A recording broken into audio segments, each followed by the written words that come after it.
रब्बिश्रह ली सदरी वयस्सिर ली अमरी वहलुल उक़दतम मिन लिसानी यफ़क़हू क़ौली। औज़ु बिल्लाहि मिनश शैतानिर रजीम। बिस्मिल्लाहिर रहमानिर रहीम। Ladies and gentlemen, this is the program Potential Pakistan. You are welcome again to this program. आज के programme में पोटेंशियल पाकिस्तान के नाम की हैसियत से हमारा मौजू वही रहेगा जो कि पाकिस्तान का पोटेंशियल है, that is the youth of Pakistan. इससे बड़ा स्ट्रेंथ हमारे पास मिनरल्स भी हैं, दरिया भी हैं, पहाड़ भी हैं, हमारे पास बहुत सारी ताकतें हैं, लेकिन सबसे बड़ी ताकत जो अल्लाह ताला ने हमें वदियत की हुई है वही इस मुल्क की पॉपुलेशन है और ख़ुसूसन हमारी नई जनरेशन है, which is more than 60% of the total population. उस यूथ के लिए हम अगर कुछ कर लें तो इसका मतलब है कि हम पाकिस्तान के लिए बना लेंगे। और आज के प्रोग्राम में मेरे जो मेहमान हैं वो मैं आपका तारुफ करा दूं, ये हैं प्रोफेसर डॉक्टर आतिफ काज़मी साहब। He was the chairman of dermatology department, king Edward medical college. Doctor साहब की और भी बड़ी तारीफ है, लेकिन इसकी तारुफ इनका और ज़्यादा मैं क्या करूँ, बहुत सारे लोग इनको जनरली जानते हैं और लंबा तारुफ मैं कराऊंगा तो आप बोर होंगे, लेकिन मैं डॉक्टर साहब से रिक्वेस्ट करूंगा। पहली तो बात यह, डॉक्टर साहब thank you very much for coming to our the show, बहुत आपका धन्यवाद। और आपसे दरख्वास्त है कि अपना तारुफ थोड़ा सा जो मैं नहीं करा सका आप करवा दें। बिस्मिल्लाहिर्रहमानिर्रहीम। सबसे बड़ी बात है कि आपका बहुत शुक्रिया, आपने मुझे आज मदऊ किया प्रोग्राम में। जिस तरह आपने बताया, मैं किंग एडवर्ड मेडिकल यूनिवर्सिटी से मैंने वहाँ ग्रेजुएशन की 1980 में। अल्लाह बख्शे मेरे वालिद वहाँ प्रिंसिपल थे, प्रोफेसर गुलाम शबीर उनका नाम था। वो फाउंडर थे डर्मेटोलॉजी के पाकिस्तान में, स्किन उन्होंने शुरू की। तो rather I can say he was the father of dermatology in Pakistan. बिल्कुल आपका लफ्ज़ बिल्कुल आपने ठीक कहा। बस उसके बाद फिर मैं वहाँ से काम किया, फातिमा जिन्ना मेडिकल कॉलेज में हेड ऑफ डिपार्टमेंट रहा, प्रिंसिपल रहा, अल्लामा इकबाल मेडिकल कॉलेज में सर्व किया, बाहर अमेरिका गया, वलायत गया, पढ़ा, पोस्ट ग्रेजुएशन की पाकिस्तान से। खैर अल्टीमेटली सफ़र करते हुए अब 45 साल हो गए हैं। 1980 में मैंने ग्रेजुएशन की थी, तो 45 ईयर्स अब मुझे डर्मेटोलॉजी में हो गए हैं। और अगर ये देखा जाए कि मैं जेनेटिकली तो वो पैदाइशी तौर पे डर्मेटोलॉजिस्ट हूं, वो तो घर में डर्मेटोलॉजी की बातें होंगी ना। तो प्रैक्टिकली 45 ईयर्स से मैं स्किन में हूँ।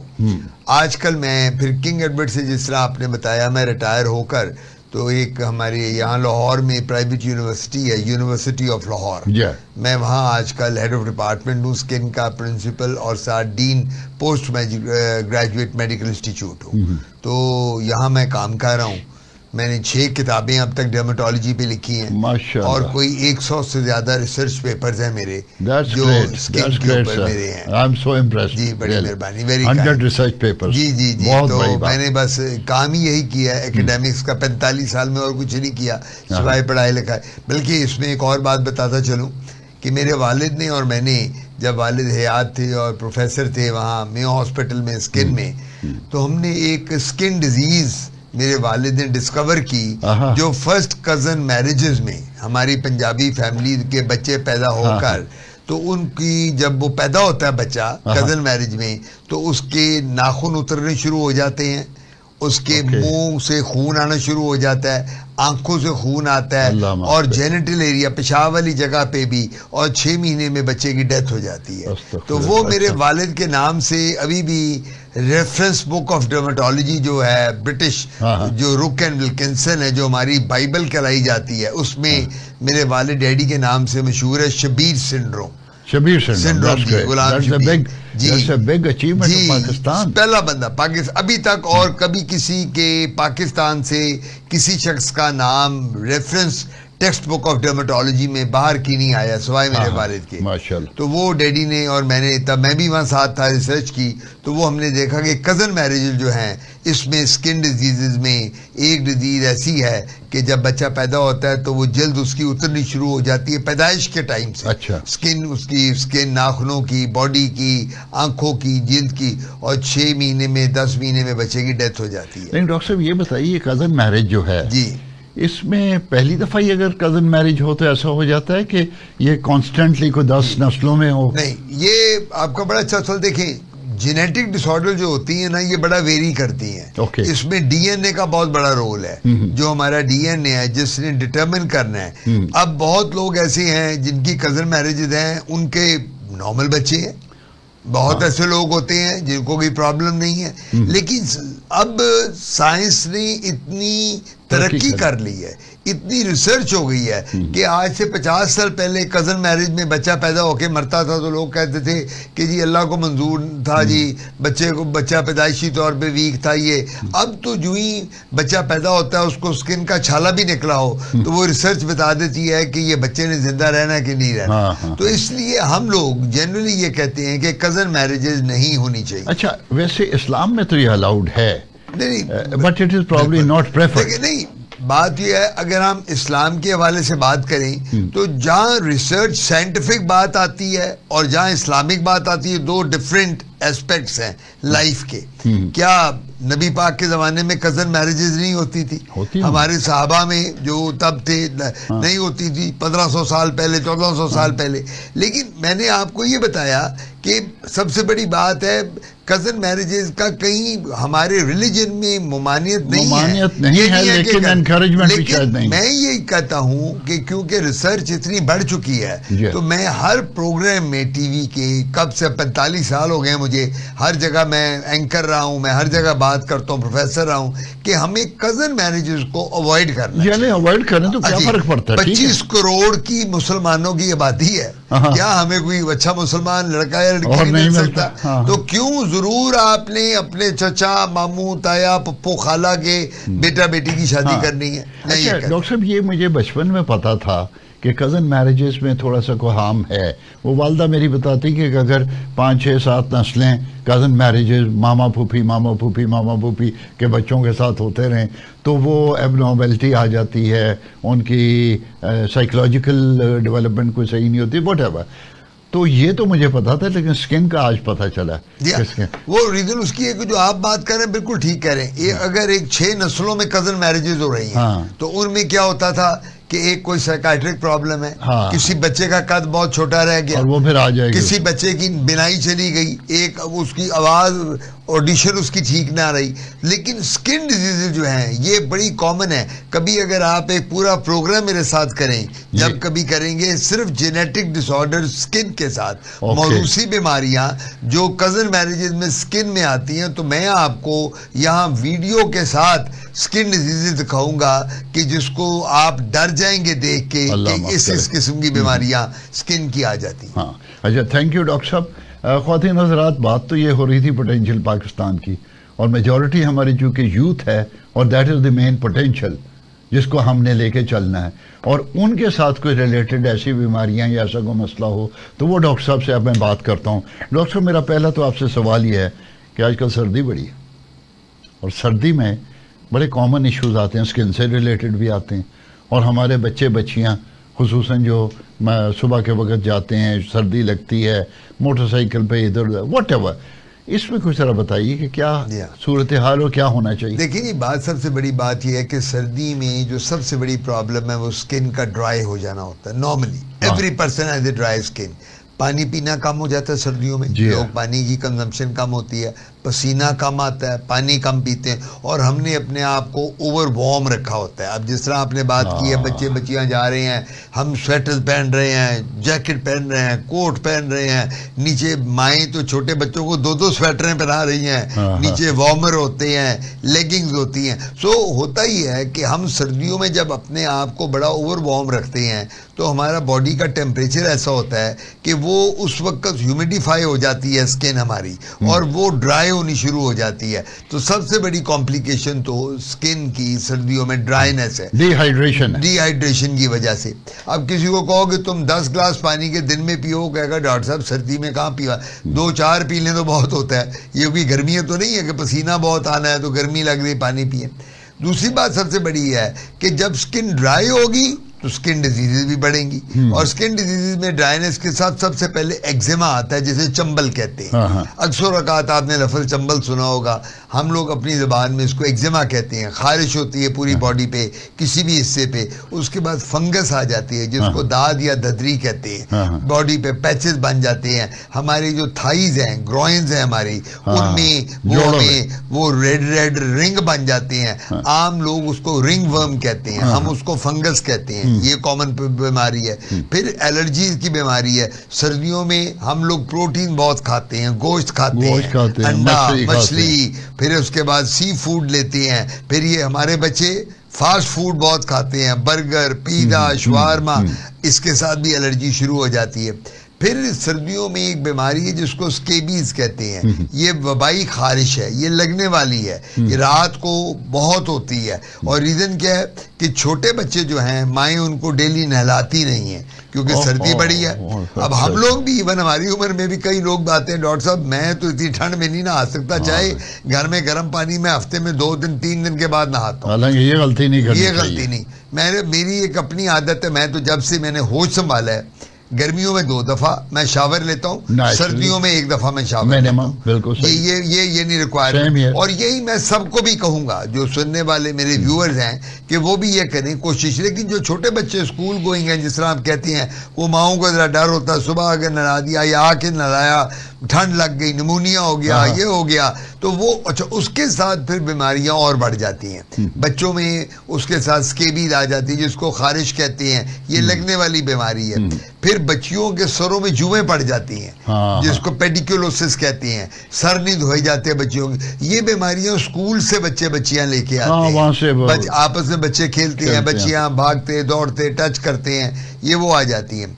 फिर इसके अलावा स्किन में ड्राइनेस के साथ और बीमारियों में हम जब ये देखते हैं तो हमारे बाल उतरने शुरू हो जाते हैं। सर्दियों में कई दफ़ा अगर ड्राइनेस बहुत ज़्यादा हो तो बाल उतरते हैं। डैंड्रफ बढ़ जाती है सर में, जिसको खुश्की कहते हैं। लोगों की स्किन ड्राई होती है, वो कहते हैं डॉक्टर साहब मैंने तो कोई 20 शैम्पू यूज़ किए हैं, मेरी तो डैंड्रफ नहीं जा रही, अब क्या करें। फिर हम उन्हें बताते हैं कि भाई डैंड्रफ के लिए ये शैम्पू यूज़ करो। उसके बाद क्या कहती हैं, फुलबेरी या बस की बीमारी है, जो वाइट पैचेस, वो सर्दियों में अक्सर औकात ज्यादा इसलिए हो जाती है कि सर्दियों में धूप कम निकलती है, ठंड बहुत होती है। तो वो ये बीमारी जो बरस और फुलबेरी है, इसका जब हम इलाज करते हैं तो धूप लगवाना जरूरी होता है इस बीमारी के लिए स्किन पे, तो वो भी बढ़ जाती है। फिर एक बीमारी सोराइसिस है, मछली के चाने की तरह के छिलके बन जाते हैं, बड़े बड़े स्केल, वो भी सर्दियों में ज्यादा हो जाती है। उसके बाद एलर्जीज हैं डिफरेंट जो आ जाती हैं, फोड़े, फिंसियाँ, दाने, हमने अपने आप को गर्म बहुत ओवर वार्म रखा होता है, फंगस बन जाती है। तो ये बीमारियां सर्दियों में हमें ज्यादा देखने में मिलती हैं। और सर्दियों में वो जो नहा के पानी सूखता नहीं है, जी हाँ, तो उससे भी मसले पैदा हो जाते हैं। बिल्कुल आपने ठीक कहा। अच्छा डॉक्टर साहब, ये सारी बात, thank you very much, this is really a lot of knowledge for me at least, क्योंकि बहुत ज़्यादा हम लोग ध्यान नहीं ना देते, और हमारे जो लोग सुनने वाले उनको भी पता चला कि ये इश्यूज आ सकते हैं, and this is what this program is doing, लोगों को अवेयरनेस मिल जाती है। लेकिन एक चीज़ ये है कि ये तो अभी हमने कहा कि ये हमारे को डाइट में कोई चेंजेस आप बताएंगे, क्या करें कि हम डाइट के साथ इन चीज़ों को कंट्रोल कर सकें। सबसे बड़ी बात ये, अनफॉर्चुनेटली हम लोगों को बैलेंस डाइट का पता ही नहीं कि बैलेंस डाइट क्या होती है। वो तो है जो सामने आ गया राजू का खाना। बिल्कुल जी। मेरे पास पेशेंट आते हैं तो मैं उनको कहता हूँ जो अंदरूनी शहर लाहौर के होते हैं, अच्छा, खाने पीने वाले, वो कहते हैं ना खाबे खाने वाले, तो मैं उनको कहता हूँ हाँ जी उस्ताद जी आपने खाने में फल खाते हैं? ओ डॉक्टर साहब फल का टाइम कितने मिलता है, खाने ही ना खा लेने। मैं कहा दूध पीता हूँ, कितने टाइम मिलता है, कढ़ाई, चरगे, मुर्गे, हरीसा ने हरी। द पॉइंट इज हम लोगों को डाइट में सर्दियों में हाई प्रोटीन क्योंकि लेते हैं। हर बंदा कहता है अंडा खाओ, गोश्त खाओ, चिकन खाओ, मटन खाओ, फिश खाओ, ये चीज़ें, प्रॉन्स खाओ। तो फ्रूट, जूस, फल, दूध, दही, दालें, सब्जियां, मिल्क शेक, ये हम भूल जाते हैं। ख्वातीन हज़रात ये बात गौर से सुनिएगा, ये जो आखिर में डॉक्टर साहब ने कहा, ये तो हो गया कि ये खाने से ये हो जाता है, यानी प्रोटीन खाने से, लेकिन क्या करना एक दफा फिर इन्हें बताएं। फ्रूट्स, फल, दूध, दही, दालें, सब्जियां, मिल्क शेक, यानी जितना भी हमने जूसेस लेने हैं। आजकल अब सर्दियां हैं, मौसमी, माल्टा, किन्नू, अनार, इसका जूस है, vitamin C, lot of vitamin, lot of minerals. So हमारा इनटेक ये कम हो जाता है। अच्छा, दही लोग खाना बंद कर देते हैं, सर्दियों में मेरा गला पकड़ा जाता है, मेरी छाती पकड़ी जाती है, मेरा ये पकड़ा जाता है। वो यार कुछ नहीं पकड़ा जाता। दही खाने के साथ आप इतना रिफ्रेश फील करते हैं आप लोग दही के साथ। उसके बाद चलें जी, अब तो फ्लेवर्ड योगर्ट मिलते हैं मार्केट में। अब जो आपको वनीला पसंद है, मैंगो पसंद है, चॉकलेट फ्लेवर्ड पसंद है, लेकिन जूसेस और फ्रूट्स का इस्तेमाल, ये पानी, बिल्कुल जी, जूसेस के अलावा, जूसेस के अलावा होल फ्रूट। अगर एक बंदा कहता है जी कि नहीं मैं जूस, भाई छोड़ दो जूस, आप माल्टा खाओ, सेब खाओ, केला, अनार खाओ, फाइबर जाए, बिल्कुल फाइबर। तो ये चीजें जब तक आप नहीं लेंगे तब तक आपकी स्किन कभी हेल्दी लुकिंग नहीं होगी। राइट। तो मैं हमेशा ये कहता हूं कि हमारा वाटर इनटेक जो है, पानी पीने की बजाय हमें ये चाहिए कि हम ज्यादातर जूसेस और फ्रूट्स पे इन्हिसार ज्यादा करें खाने के साथ। ये तो वंडरफुल। अच्छा डॉक्टर साहब, हमारी आधी आबादी ख्वातीन की है, ये डाइट का तो आपने बता दिया। ख्वातीन के साथ एक मसला जो बड़ा है, आधी आबादी है, और ख्वातीन का एक और जो रंग जड़ा चिट्टा होना ना, हर किसी को यही है। पहले तो इस कॉम्प्लेक्स में हम जो पढ़े हुए हैं रंग के, एटलीस्ट आई अंडरस्टैंड कि चिट्टा रंग हो, काला रंग है, तो झड़ो, हेल्थ होनी चाहिए, वो ज़रा लोगों को बता दें। ये मैं अपना इतने प्रोग्राम में डिस्कस करता रहता हूँ। ये वो जो स्लोगन आजकल मार्केट में क्रीम पे आता है, काले रंग नू गोरा करे, गोरे नू चन वर्गा। अच्छा, अब प्रॉब्लम ये है, इनमें जो क्रीम्स हैं ये वाली, गोरा करने वाली मार्केट में, इनमें स्टीरॉइड्स होते हैं और इनमें हैवी मेटल मर्करी भी होती है।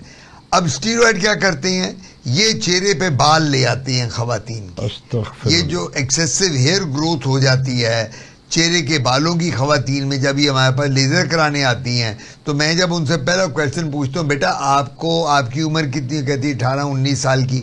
बेटा बाल कब से हैं? ये जी मेरे चेहरे पे बालों को आए हुए कोई 10 महीने, साल, 6 महीने। बेटा किया था, गोरा रंग करने वाली क्रीमें लगाई थी। तो पहली कॉम्प्लिकेशन तो ये है। डॉक्टर साहब एक बात और क्लियर कर, पता नहीं मैं ही गलत हूँ शायद, लेकिन मैंने कहीं सुना था कि दुनिया में कोई क्रीम ऐसी नहीं जो रंग गोरा करे। क्या ये सही है कि नहीं? आपकी बात बिल्कुल ठीक है। आप रंग को मॉडिफाई कर सकते हैं, बेहतर कर सकते हैं हेल्थ के जरिए उसको ग्लोइंग। गोरा रंग होना, काला रंग होना, ब्राउन होना, ब्लैक होना, वाइट होना, ये जेनेटिक है, ये मौरूसी है।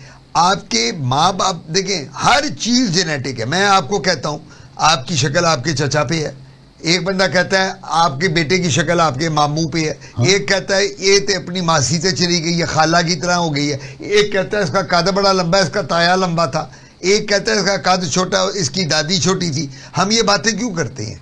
ये जेनेटिक है।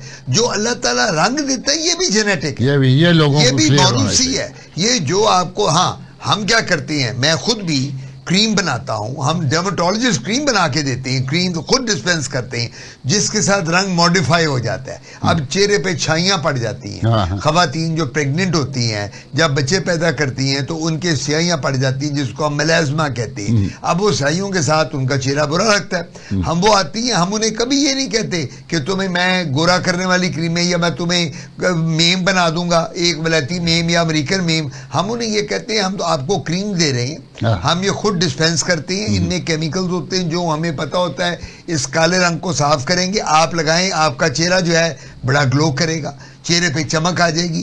तो ये गोरा करने वाली क्रीमें जो हैं, ये मेरी रिक्वेस्ट होगी, एडवाइस होगी आज व्यूअर्स को यहाँ कि ये बिल्कुल बंद कर दें। जो मार्केट में है, जो आप प्रिंट और इलेक्ट्रॉनिक मीडिया में इश्तिहार देखते हैं, उससे कुछ नहीं गोरा।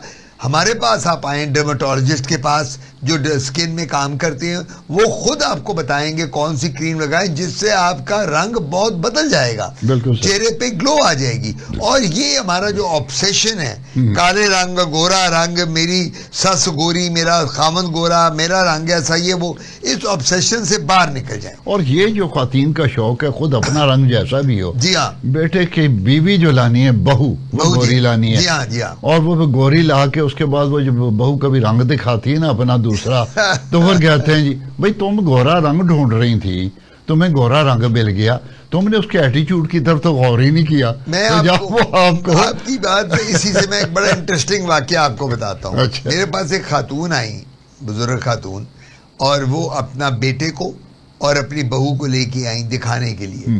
साथ उनके 2 के 3 ग्रैंड चिल्ड्रन थे, छोटे बच्चे। तो मुझे कहती हैं, डॉक्टर आतिफ, मैंने आपका एक इंटरव्यू देखा था जिसमें आपने बताया था कि जी इस तरह अगर डार्क लोग हों और उनकी शादी गोरी फैमिलीज में कर दी जाए तो बच्चे गोरे हो जाते हैं। तो मेरा बेटा बड़ा डार्क है, ये आप देख रही हैं। मेरी बहू जो है ये तो गोरी चिट्टी है, लेकिन मेरे जो पोते पोतियां हुए हैं वो काले मेरे बच्चे पे चले गए हैं। तो फिर बात क्या बनी? तो मैंने शादी को मैंने उसको कहा, बीबी जेनेटिक जो चीज है, मौरूसी जो चीज है, आप अब ये कहीं कि आप गोरी बहू ले आई हैं, बेटे का रंग आपका डार्क है और आपके सारे बच्चे आपकी उस पर चले जाएं। तो मैंने कहा ये कभी डीएनए हमारा जो है, जो जेनेटिक्स हैं, ये इजाजत देती है इस चीज की? मैंने कहा रंग का गोरा होना, कद, काठ, जिस्म, आदात, हर चीज ये जेनेटिक है। मैंने कहा जी अगर आपके बच्चे आपके बेटे ने और आपकी बहू से बच्चे पैदा हुए हैं, अगर वो डार्क आपके बेटे पे चले गए हैं तो इसमें आपकी बहू का कसूर नहीं है। उसका क्या कसूर? उसका क्या कसूर है? एक चीज उनको ये कहेंगे कि अल्लाह का शुक्र अदा करो कि बेटा तुम्हारा काला था, बहू गोरी थी, शुक्र करो डब खड़बे नहीं हो गए। डॉक्टर साहब, मैंने कहा था कि ख्वातीन का मसला है, ख्वातीन को गोरा रंग होने का शौक़ है, ख्वातीन को ये शौक़ है कि बहू गोरी हो, ख्वातीन का ये शौक़ है कि हमारे आगे औलादें गोरी हों। ये तो इनको क्लियर आपने कर दिया कि गोरा रंग होना कोई बड़ी अचीवमेंट नहीं है। रंग कैसा भी हो, असल में एटीट्यूड ठीक होना चाहिए, सच बोलें, तमीज़ से बोलें, अखलाक के अच्छे हों। ऐसी खातून अगर काले रंग की भी है तो अच्छी है, उसकी फैमिली भी अच्छी चलती है, और गोरे रंग वाली को तलाक हो सकती है अगर जुबान उसकी खराब है। गोरा अंदर से होना चाहिए, बाहर से नहीं होना चाहिए। ओके, कहते हैं कि ऊपर से तो हम जैसे हैं, अंदर से काले हो जाएंगे इससे। अच्छा, तो डॉक्टर साहब मेरा एक सवाल है कि आजकल बहुत रवाज है, लेज़र करवाते हैं और एक बोटॉक्स करवाते हैं, फिलर्स यूज़ करते हैं अपने रंग को कुछ स्किन के साथ। ये इसके बारे में बताइए, लोगों का नॉलेज भी बढ़े और इसमें अच्छा क्या और बुरा क्या। बिल्कुल आपकी बात, बड़ा इंपॉर्टेंट क्वेश्चन आपने पूछा है, बड़ा रेलिवेंट क्वेश्चन है। आजकल बहुत ये सोशल मीडिया ने हम लोगों को इतना ख़राब कर दिया है, सोशल मीडिया ने, कि हर शख्स वो देखता है, और वो लड़की हो, औरत हो, मर्द हो, वो कहता है जी मेरे अगर एक भी चेहरे पे स्याही है, या एक भी कोई रिंकल्स पड़ गए हैं, या एक भी हल्का सा निशान है, तो मैं जाके अपना बोटॉक्स, फिलर्स, लेजर्स ये मैं कराऊं। चेहरा मेरा क्या है? बोटॉक्स है क्या? मुझे तो पता। बोटॉक्स टीके हैं जी, बोटॉक्स एक इंजेक्शन है जो लगाए जाते हैं। अच्छा। एज के साथ जब बंदा 50 साल से ज्यादा हो जाता है तो उसके ये रिंकल्स यहाँ पड़ने शुरू हो जाते हैं। इसको कहते हैं क्रोज फीट, और ये वाली जगह जो है ये एग्जैजरेटेड हो जाती हैं। इसको कहते हैं लाफिंग लाइंस। अच्छा। और उसके बाद गर्दन के रिंकल्स बहुत पड़ने शुरू हो जाते हैं ओल्ड एज में, और माथे पे फ्राउनिंग लाइंस बन जाती हैं, जिसके बाद जो कहते हैं कि जी ये मथे ते वाट बड़े पहनते ने, ये उसके लिए बोटॉक्स बना है। ओके। बोटॉक्स पे, और हर ये वन टाइम प्रोसीजर नहीं है, हर 6 माह से 9 माह के बाद आपको ये टीके लगवाने पड़ते हैं। अच्छा। ये 6 माह से 9 माह बाद टीका 50 से 1000 रुपए का खर्चा होता है पर विजिट। और ये आपने जाके अपने रिंकल, अपनी आंखों के, अपनी लाफिंग लाइंस, अपने माथे के, अपने गर्दन के, ये करवाने हैं। ये किस एज में हो जाता है? ये होते नॉर्मली 50 प्लस पे है। अच्छा। 45 एक औरत में होते हैं मीनोपॉज के बाद। अच्छा, यानी 45 के बाद। मर्दों में 60 के बाद, 50। अच्छा, ये भी जेनेटिक है। अब आपने एज की बात पूछी, एक बंदा आता है 70 साल का, आप उसको कहते हो यार आपकी उम्र कितनी है, वो कहता है जी आप बताएं, आप कहते हैं आप मुझे 55 साल के लगते हो, कहता है भाईजान मैं 70 साल का। आप कहते हो यार तेरी तो शक्ल ही नहीं लगती। ये जेनेटिक हो गया ना उसकी फैमिली में। एक बंदा आपको मिलता है 40 साल का, वो कहता है जी आपको देखते हो तो आपको, वो कहता है आप कहते हो तुम्हारी उम्र कितनी, आपका वो कहता है आप बताओ, आप कहते हैं यार आप मुझे कोई 55 के करीब, वो कहता है जी मैं 40 साल का हूँ, 55 नहीं हूँ। ये भी जेनेटिक है, प्री मेच्योर एजिंग हो गई। अब ये सारी चीजें जो हैं, ये जो प्रोसीजर हैं, बोटॉक्स, फिलर्स, लेजर्स, पीआरपी, उसके बाद एक्सोसोम्स, उसके बाद ये उन लोगों के लिए हैं कि जिनकी स्किन जो है वो जल्दी एज में ज्यादा ओल्ड एज लगने लग जाए। अब एक बच्ची की शादी होनी है, उसके रिंकल्स बहुत पड़े हुए हैं, वो बच्ची की उम्र 25-30 साल है और उसको जेनेटिकली रिंकल जल्दी पड़ गए हैं, माँ की तरफ से, बाप की, मैटरनल पैटर्नल साइड पे, हम उसका करते हैं प्रोसीजर। प्रॉब्लम यहाँ ये आ रही है, जो आपने ये प्रोसीजर्स के नाम लिए हैं जो मैंने आपको बताए हैं, ये क्वैक्स कर रहे हैं पाकिस्तान में।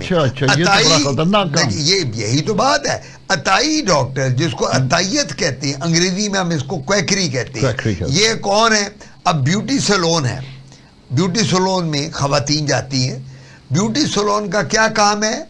ब्यूटी सैलून में ब्राइड को तैयार करना, दुल्हन को बनाना, मैनिक्योर पेडिक्योर करना, उसका फेशियल करना और उसको कहना कि जी अगर आपकी कोई बालों का मसला, स्ट्रीकिंग वगैरह है तो मैं कर देती हूँ, तो चले जाओ। अब मैं डर्मेटोलॉजिस्ट हूँ, मुझे एक औरत कहे मुझे ब्राइड बनाओ, आके मेरा मेकअप कर दो, मैं तो नहीं कर सकता ना, मेरा काम। जो ब्यूटी सैलून्स है उनका काम नहीं है बोटॉक्स, फिलर्स और लेजर्स करना, उनका काम नहीं है कील महासों को ठीक करना। अब वो करती क्या है ब्यूटी सैलून में खवातीन, कि वो जो काम करती हैं, जब कील महासे और स्याहियां पड़ जाती हैं चेहरे पे, वो खुद केमिकल पील करती हैं, माइक्रोडर्म एब्रेजन करती हैं, केमिकल लगाती हैं। जो मैट्रिक और एफए पास होती हैं वो लड़कियां, या बीए पास होती हैं, जिनको स्किन का पता ही नहीं कि स्किन के लेयर कितने हैं, फिर होता क्या है, वो जब उनका मुंह जला देती हैं या उनके मुंह को बर्न करती हैं, तो मरीज रोता हुआ मेरे पास रात को आ जाता है। हाथ से निकल गई होती होगी बात। नहीं, बिल्कुल निकल। वो क्या कहता है पेशेंट, उसकी माँ कहती है बच्ची की, डॉक्टर साहब अगले हफ्ते इसकी बारात है, ये देखें क्या हो गया।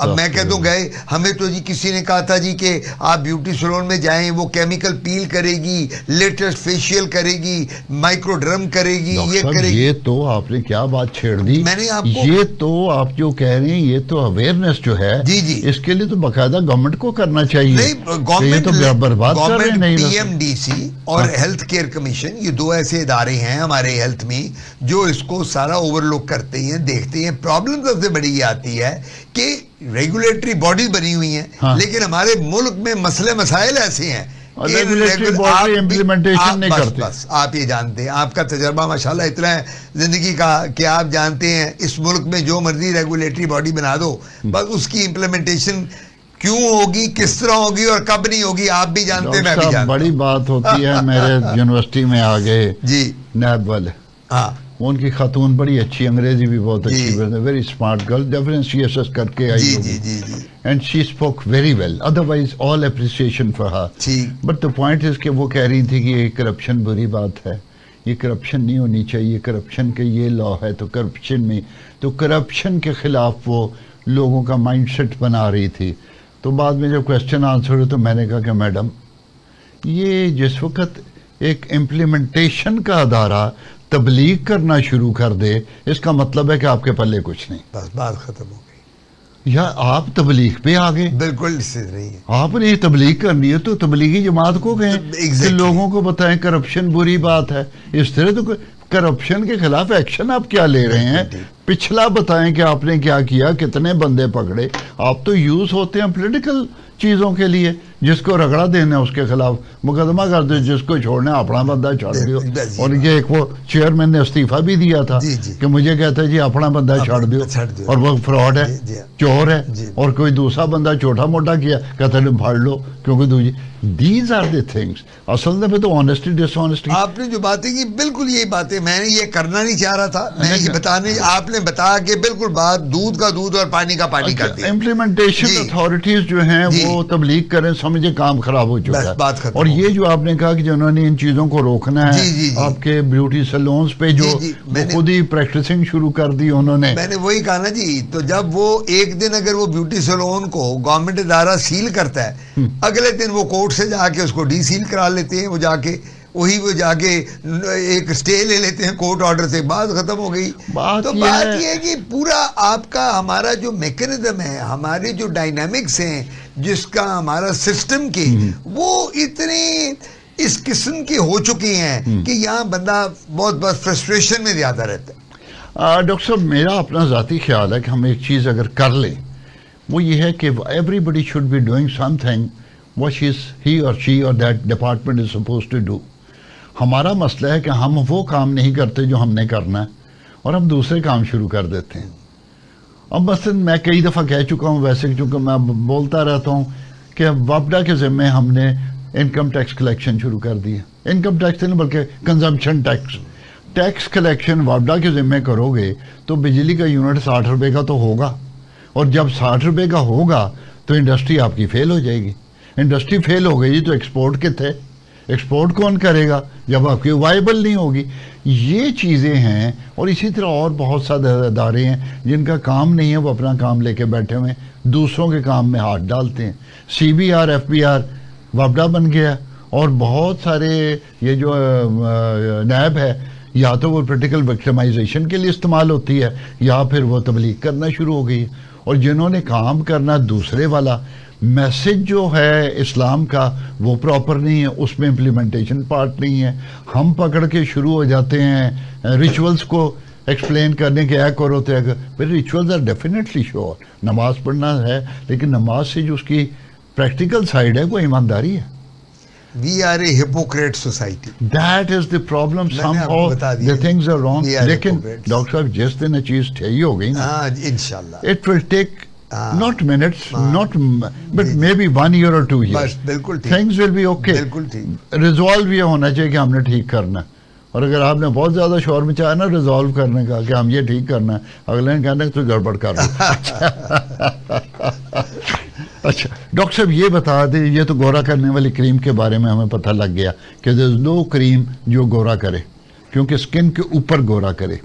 और ये अंदर की सेहत और बाहर की गोरा करने वाली क्रीम, इसका कोई कंपैरिजन करके बता दें। अंदर तो क्रीम कोई भी नहीं जाती ना, अंदर के लिए तो मैंने आपको पहले क्या बताया है, सेहत, वाइटामिन्स, फ्रूट्स, जूसेस, मिल्क, ये आपको अंदर से गोरा कर रहा है। ये आपको जब आप लेते हैं, क्यों हम लोग वाइटामिन खाते हैं अगर मैं आपको कहता हूँ जी आप वाइटामिन शुरू करें, मैं कहता हूँ मैं भी खा रहा हूँ, आप कहते हैं यार मेरी बीवी भी खाती है, मेरे भाई भी खाते हैं, हम वाइटामिन क्यों लेते हैं? बॉडी के लिए लेते हैं ना, कि वाइटैलिटी बॉडी में हमारे में रहे। वाइटामिन में मिनरल्स भी होते हैं, जिंक भी है, आयरन भी है, लेड भी है, एवरीथिंग इज देयर। सो इस वजह से अंदरूनी अगर आपने अपनी बॉडी को अच्छा रखना है तो आप वाइटामिन लें, ये वाली सप्लीमेंट फॉर्म, और बैरूनी अगर आपने खाना है तो आपके पास अल्लाह ताला की नेमतें पूरी मौजूद हैं, उनको आप यूटिलाइज करें जो मैंने आपको बताया है। और इसके साथ आपके रंग पे, और मैं एक और बात बताता चलूँ, मैं कोई बहुत रिलीजियस आदमी नहीं हूँ, मैं कोई बड़ा फैनेटिक नहीं हूँ, आप रेगुलर नमाज पढ़ें, बिल्कुल सही, कुरान पढ़ें, 5 वक्त की नमाज पढ़ें, अल्लाह के नज़दीक हो जाएं, आई टेल यू आपकी स्किन ठीक हो जाएगी। आपकी स्किन को लोग कहेंगे नूर है। लोग क्यों कहते हैं? जब आप आज आप उमरा करके आए तो मैं आपको मिलके कहूँ सर जी ये तो चेहरे पे नूर आया हुआ, तो आप कहो जी मैं अल्लाह के घर तो आए हैं। हम लोग क्यों ये बात करते हैं कि अल्लाह के घर जाओ तो नूर आ जाता है? सो अगर आप 5 वक्त की नमाजें, नमाजों का फायदा क्या होगा? वो नमाजें खाली ये नहीं करनी कि आपने 5 वक्त की नमाजें पढ़ी और आपने स्मगलिंग भी करनी है, आपने शराब भी पीनी है, आपने जुआ भी खेलना है, आपने गलत काम, और उसके बाद फिर आपने क्या करना है, 6 महीने बाद आपने अल्लाह के घर चले जाना है और 0 मीटर होके आ जाना है। लोग ये करते हैं, पता अल्लाह की जात को है कि किसको उसने माफ करना है, किसको जदा मिलनी है, किसको वो उसने देनी है, वो आप और मैं कोई नहीं है। बात है डॉक्टर साहब, सारे काम गलत करके लेकिन ये 6 महीने बाद हम 0 मीटर होने जाए, बिल्कुल ये तो बड़ी अल्लाह तो जानता है। एग्जैक्टली, ये तो बड़ी मुनाफकत है ना कि आप यहाँ मुझे दर्स दें कि डॉक्टर साहब 5 वक्त की नमाज पढ़ें, सुबह उठें, तिलावत कलाम पाक करें, डॉक्टर साहब हज करें, उमरा करें, उसके बाद आप क्या करें? आप कहें जी सब गलत काम आप कर रहे हैं। आप जनाब, एक बंदा शराब भी पी रहा है, एक बंदा ज़खीरा दोजी भी कर रहा है, एक बंदा स्मगलिंग भी कर रहा है, एक बंदा क्या कहते हैं जुआ भी खेलता है, एक बंदा गलत, और फिर वो 6 महीने बाद जाए, 6 साल बाद अल्लाह के घर जाके सलाम करने कि अल्लाह ताला मुझे माफ़ कर दे, मैंने जो गुनाह किए।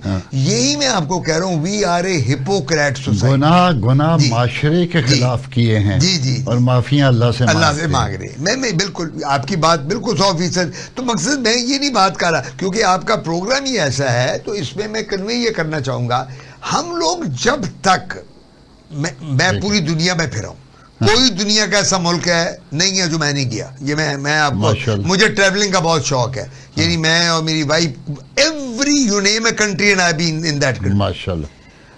वो लोग तरक्की क्यों कर रहे हैं मुल्क, मैंने सारे, मैं कंपैरिजन, मैं आपको अब आज उसका निचोड़ बता देता हूँ।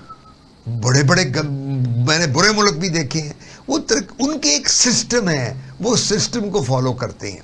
करप्शन अमेरिका में भी है, करप्शन यूरोप में भी है, हर जगह करप्शन अमेरिका में भी है, करप्शन एशिया में भी है, लेकिन लेवल का फर्क है। लेकिन वो जो लेवल है करप्शन का, उस करप्शन में दे से first is your country, yes, everyone से मेरा मुल्क पहले है, मेरा मुल्क पहले है तो मैं हूं, मेरा मुल्क नहीं है तो मैं नहीं हूं।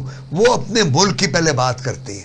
और हम लोग क्या करते हैं, हम पाकिस्तानी, हम हर वक्त इस्लाम का रोना रोते हैं, नमाजी परहेजगार, 5 वक्त की नमाजें हम पढ़ रहे हैं, और सबसे ज़्यादा गुनाहगार हम हैं, सबसे गलत काम ज़्यादा हम कर रहे हैं, सबसे ज़्यादा 2 नंबरी हम कर रहे हैं। अब मैं एक पॉलिटिशियन तो नहीं हूँ, ना मैंने कभी पॉलिटिक्स में हिस्सा लिया, लेकिन जो इस मुल्क में आजकल हो रहा है, मैं पॉलिटिक्स के हवाले से बात कर रहा हूँ। आप यकीन करें, मेरा सुबह उठ के अखबार पढ़ने को दिल नहीं करता, मेरा टीवी चैनल देखने को दिल नहीं करता। मैं भी नहीं देखता। आप भी नहीं। मेरे 90%, आप क्या मैं क्या, 90% लोग जो हैं वो कहते हैं टीवी चैनल देखने, स्पोर्ट्स का कोई लगा लो, कोई एंटरटेनमेंट लगा लो, कोई करंट अफेयर ना सुनो, वही बातें, वही एक बात, आपने एक बंदे को पकड़ के वही उसकी बातें, वही आप एक ड्रैग कर रहे हैं दुनिया में, और आपको टॉपिक ही कोई नहीं मिल रहा। लोग मर रहे हैं भूख से, इकोनॉमी आपकी नीचे जा रही है, बुरा हाल है आपका। तो मेरा कहने का मतलब है, मैं I am not a political man, लेकिन अफसोस होता है, मैं एक पढ़ा लिखा आदमी हूँ, आप एक पढ़े लिखे शख्स हैं, हमारी जिंदगियां गुजर गई हैं, हमने इस मुल्क के लिए क्या कुछ नहीं किया। मैं क्यों वलायत से बाहर आया, वलायत से पाकिस्तान अमेरिका से आया अपने मुल्क के लिए। आप अगर बाहर पढ़ने गए, आप क्यों इस मुल्क में आए? Only because of your country. You said I belong to this country. मैं पैदा यहाँ हुआ था, मैं मरूंगा भी इसी मुल्क में। देखें, हमारे ये थे। अब हम लोग ये बातें करते हैं, और जब आप ये लोगों को देखते हैं जिस तरह हम लोग यहाँ आजकल की, हमारे कॉल और फेल में फ़र्क हो गया। हम लोगों ने बहनों भाइयों में आपस में, पैसे वाला भाई बहन है तो जब भी डाल लो, अगर एक भाई बहन गरीब है तो उसको दूर लगा दो। हमारे वक्तों में मेरे अब्बा कहते होते थे, बेटा हम लोग फैमिली को बिल्ड करते थे। यस, हम लोगों की फैमिली में जो कोई छोटा होता था उसकी मदद करते थे, उसको हम लाइफ में सेटल करते थे। अब हम उससे डिस्कनेक्ट करते। ये हमारा, ये इस प्रोग्राम के हवाले से मैं बात कर रहा हूँ कि हमारी जो ये फ्यूचर जनरेशन है, विच इज आवर पोटेंशियल, इस फ्यूचर जनरेशन को खुदा के लिए झूठ से बचो, मुनाफकत से बचो। अगर नमाज पढ़ती हो तो जो आप वाली बात है इम्प्लीमेंट करो उसको, जो आप करते हैं। मेरा ये होगा कि बेटा ये करो, अल्लाह ताला। और मैं आपको बताऊं, राज़िक उसकी ज़ात है, बिल्कुल सही है, इज्जत और रिज्क सब उसके हाथ में है। बत्तो इज्जो मंतशा, बत्तो जिल्लो मंतशा। मैं गारंटी से ये कहता हूँ, ये मेरा ईमान है, 45 साल मेरी सर्विस के हो गए हैं, 45 ईयर्स। जो आपके यहाँ लिखा है ना माथे पे, वो मिलना ही मिलना, मैं कहता हूँ वो आपको मिलना ही मिलना है। वो उसकी जात दे रही है, वो आपको मैं नहीं दे रहा, आप मुझे नहीं दे रहे। ये जहाँ हम काम करते हैं, आप यहाँ अगर आपके काम एक यूनिवर्सिटी में पढ़ा रहे, मैं पढ़ा रहा हूँ, मुझे वो नहीं दे रहे, मुझे उसकी वो दे रहा है। पढ़ाने की सलाहियत भी तो वो दे रहा है। बस ये बात, ये जबानदानी जो आप में और मेरे में वो वही दे रहा है। तो मैं ये कहूंगा कि हमें उस पर ट्रस्ट करना चाहिए। हमें जो हमारी किस्मत है, मेहनत करें, काम करें, किसी से ज्यादती ना करें, किसी का हक ना मारे, किसी का हक ना मारे। जो आपका, जो जिसका राइट है उसको राइट दें। आई टेल यू कि अल्लाह ताला आपको इतना देगा कि आपसे संभाला नहीं जाए। Thank you very much doctor साहब। ख्वातीन हज़रात, डॉक्टर साहब की ऐसी बातें हैं कि दिल नहीं चाह रहा कि ख़त्म करें, लेकिन सिर्फ एक जो मैंने लर्न किया है इनसे कि गोरा रंग करने वाली क्रीमें इस्तेमाल ना करें, अमाल दुरुस्त करें। अमाल दुरुस्त कर लें, लोगों को धोखा देना छोड़ दें, लोगों की मदद करना शुरू कर दें। नेक जो काम है, प्रैक्टिकल नेक काम, नमाजों के अलावा भी, वो सब करें। आपका अंदर ठीक हो जाएगा तो चेहरे पे नूर आ जाएगा, और गोरा रंग के करीमों की ज़रूरत नहीं रहेगी। वो नूर जो है वो आपको अट्रैक्टिव बना देगा। Thank you very much for being with us. Thank you again. Wish you all the best and stay with us and wait for the next programme. अल्लाह हाफिज़।